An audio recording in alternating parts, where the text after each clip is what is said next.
They say there's only one thing sweeter than owning your own boat. That's a friend with a boat. And some folks think that boats and cars slip into the same legal marina.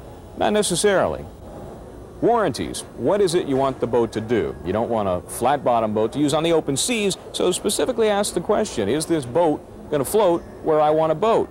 Then if a problem comes up later and you got some misinformation, you'll have a legal remedy. Insurance. The car and homeowners is unlikely to cover the boat, so get yourself a policy and read it. I know it's not a lot of fun to read because attorneys wrote them, but read it and make sure you notify your agent if you have any questions about what is and isn't covered. Whoa, nice cast.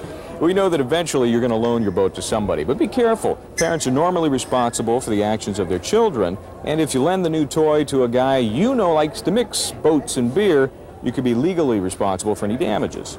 So, before you set sail for disaster, first, make sure the boat is warranted to float where you want to use it. Second, insurance. Get it, read about it. And finally, if you're going to let someone use the boat, know them well and make sure you can trust them to avoid legal responsibility for their actions.